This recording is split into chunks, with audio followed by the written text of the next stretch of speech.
Okay, so this is just a quick response to the forum because there's just a lot of stuff flying around about how cards work and payments and lax and iCard and all that. So let's start with Roscoe's post here. See if I understand this correctly. Um, there's a number of actors and how they work in the craptastic world of electronic payment. It is quite craptastic. Oh, I got an alarm going off here. Okay. Um, so he says here it's like LaxPay physically manufactures the fancy schmancy pants payment tags.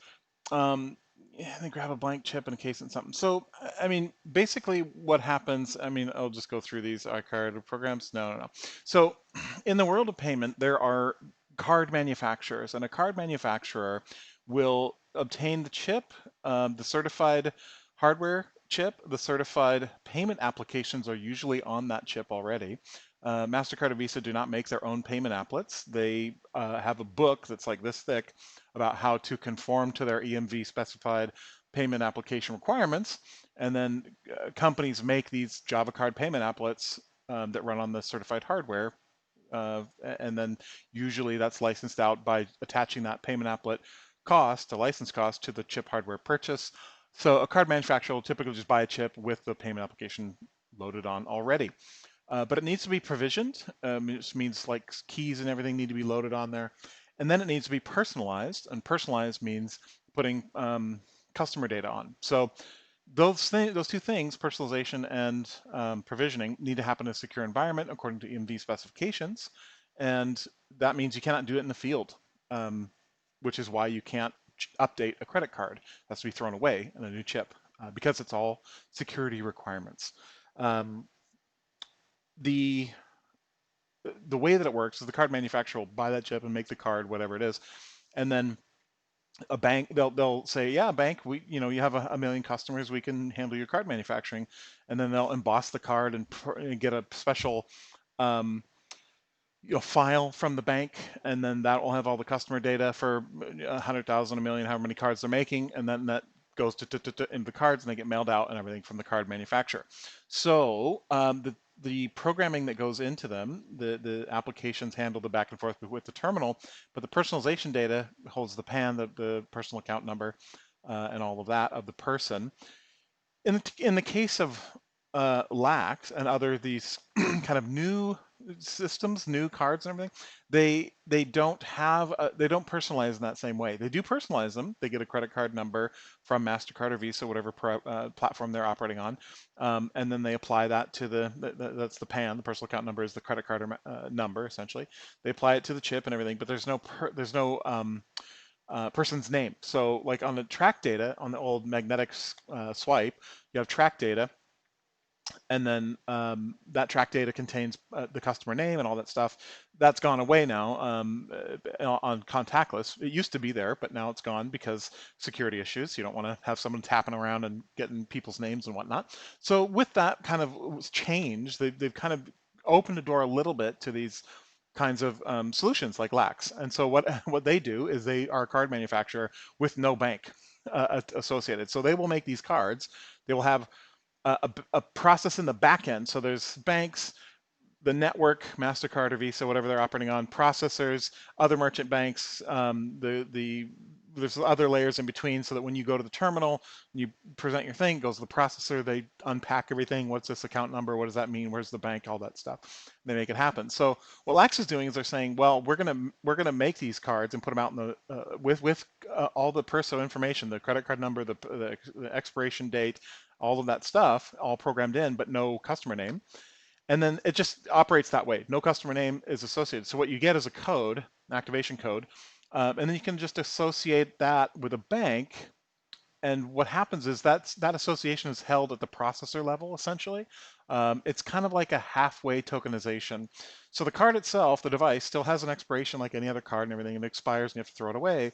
But you can, during its lifespan, you can associate it with whatever bank account that you want. And when you present it to a terminal, it goes to the processor picks that apart and says, what bank account is this associated with? Just like it does with a regular card. A regular card has a PAN, the credit card number, but your bank account number is different, and that's associated usually in a hard set way within the processing scheme.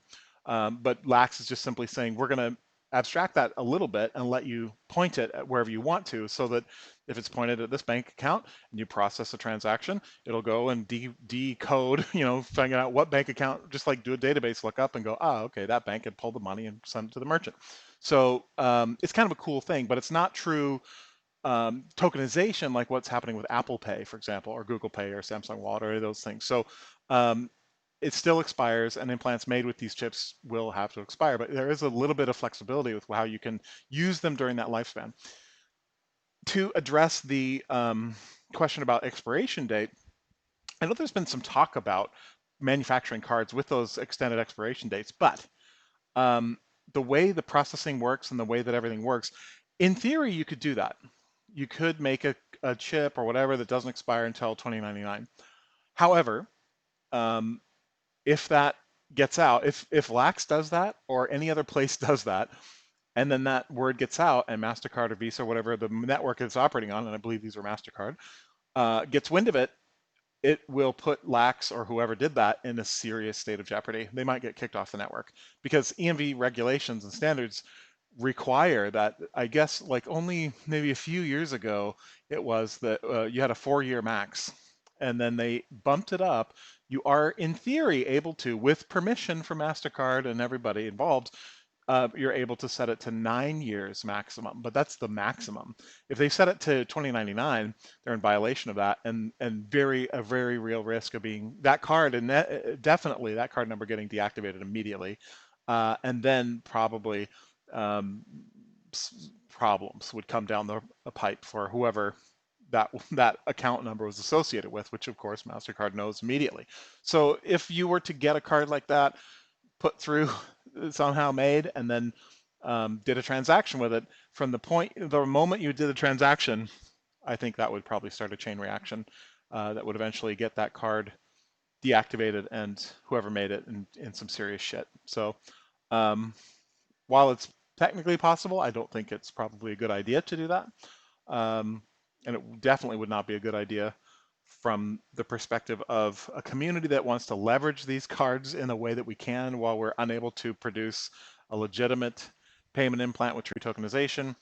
And again, that's not something that, and I've said this before, it's not something that's technical limitation. Apex totally can and will be able to do that. It's simply that MasterCard and Visa at the moment do not want to entertain the idea of an implant on their network. That's it. It's not a technical thing. We could totally do it tomorrow. It's just, so again, I'm trying to not ruffle feathers. I'm not trying to do anything, but in terms of how iCard and Lax and all these kind of things work, they are standard card model payment applications running on a smart card chip. So, getting them to do special stuff to make one that doesn't expire for a long time or whatever, technically possible, but I think it's going to, if that did occur, it would bring down serious problems onto this whole thing, and probably Lax as a company or whoever was making these things would probably be extremely careful about who they sold to, and probably change the physical nature of the devices they sell so they can't be, converted into implants very easily. So I don't know, it would even be worth it.